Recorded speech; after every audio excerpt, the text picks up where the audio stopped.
আর যদি বেঁচে থাকে তাহলে গাজী, আপনার কোনটা চান?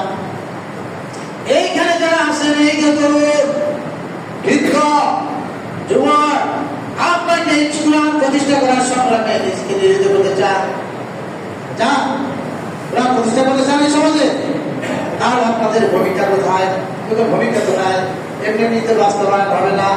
আল্লাহ তাবারক ওয়া তাআলা হাশরের ময়দানে লক্ষ কোটি জনতার সামনে আপনাকে বলবে, ইয়া আইয়ুহাল ইনসান মা গররাকা বিরাব্বিকাল কারীম আল্লাযী খালাকাকা ফাসাওয়াকা ফাআদালাক। হে মানুষ, ইয়া আইয়ুহাল ইনসান, হে মানব মণ্ডলী, মা গররাকা বিরাব্বিকাল কারীম, কোন বস্তু তোমাকে তোমার সেই মহান রব থেকে দূরে রাখছে, প্রতারিত করেছে, ধোঁকা দিয়েছে? আপনি জানেন কি? জানেন যে আল্লাহ আপনাকে তৈরি করেছে, আপনাকে আল্লাহ মৃত্যু দেবে, মৃত্যুর পর জান্নাত আছে, জাহান্নাম আছে, কবরে প্রশ্ন জবাব দিতে হবে। তাহলে আপনি সেই অনুযায়ী কেন চলেন না? কোন বস্তু আপনাকে ধোঁকা দিল?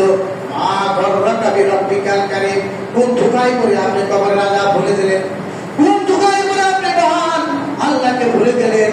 আল্লাহ তাবারক ওয়া তাআলা এই আমলগুলোকে কিয়ামতের দিন একত্রিত করে আল্লাহ বলবেন, এই যে তোমার আমলনামা, মানে মেমোরি কার্ড, আমলনামা মানে কি? মেমোরি কার্ড আছে না, মোবাইলের ভিতর? আল্লাহ তাআলা বলেন, কিতাবাকা, ও বান্দা, তুমি তোমার আপন যে কর্মগুলো দুনিয়ার মধ্যে করছো তার বই আছে, লিপিবদ্ধ বই, কিতাব আছে, এটা পড়ো। ইকরা কিতাবাকা, এই যে তোমার আমলনামা, এটা তুমি পড়ো। ওয়াকাফা বিনাফসিকা ইয়াউমা আলাইকা হাসিবা, তুমি তোমার আমল করার জন্য যথেষ্ট। আপনারা শুনেছেন, যার আমলনামা হাসরের ময়দানে আল্লাহ তাবারক ওয়া তাআলা মেহেরবানি করে ডান হাতে দিবেন, তিনি মুক্তি পাবেন। যার আমলনামা বাম হাতে আসবে, সেই জাহান্নামে যাবে। সেই আমলনামাটা কি? দরজা বন্ধ করে রাতের আঁধারে যে পাপগুলো আপনি করেছেন, দুনিয়ার কোন সিআইডি দেখে নাই, কিন্তু আল্লাহর ফেরেশতা দুই কাঁধে দুই প্রহরী দেখতে আসেন ডায়েরি। ওই ডায়েরিটাই হলো আমলনামা। আপনি দেখবেন ওই যে ঘরের ভিতরে বসে একটা পাপ করেছে, ছোট্ট একটা পাপ, ওই কিতাবের মধ্যে লেখা। পরের কাছে শশা চুরি করে খাইছেন, সেটাও লেখা। জিনা করেছেন, সেটাও লেখা। ব্যভিচার করেছেন, সেটাও লেখা। ওই গম চুরি করেছেন, সেটাও লেখা। চাল চুরি করেছেন, সেটাও লেখা। ডাল চুরি করেছেন, তেল চুরি করেছেন, সেটাও লেখা। জীবনে যা কিছু করেছেন সব কিছু এটার মধ্যে লেখা।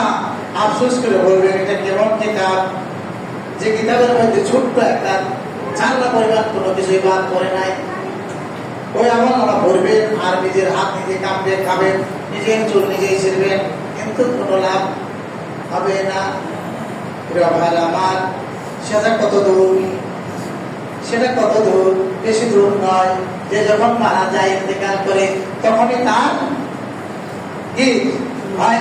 ভালো না হয় খারাপ, বা তার শাস্তি শুরু হবে। তার জান্নাতের সুবাতাস সে কবরে পাইতে থাকবে। বুঝতে পেরেছেন? কবরে গেলে এই ফেরেশতারা প্রশ্ন করে ফেলবে, ও বান্দা, মান রব্বুকা, তোমার রব কে? যারা আল্লাহর রব হিসাবে মানে নাই, তারা তার উত্তর দিতে পারবে না। আজকে যারা ফজরের নামাজ পড়েন নাই, এই সময় যদি মারা যান, তাহলে মান রব্বুকার উত্তর দিতে পারবেন? পারবেন? যারা আল্লাহর কোরআন বাস্তবায়নে সংগ্রাম করেন নাই, তারা কি মান রব্বুকার উত্তর দিতে পারবেন?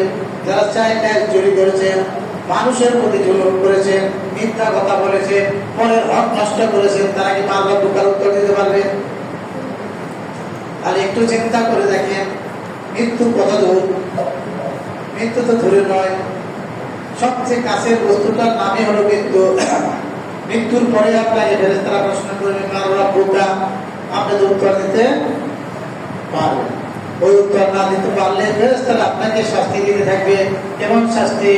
আল্লাহর হাবিব জনাব মুহাম্মদুর রাসূলুল্লাহ সাল্লাল্লাহু আলাইহি ওয়াসাল্লাম বলেন, লা জুরিবা বিহা জাবালান লা সারা তুরাবা। ওই ফেরেশতার হাতে অন্ধ থাকবে, ফেরেশতা বধির থাকবে, চোখেও দেখবে না।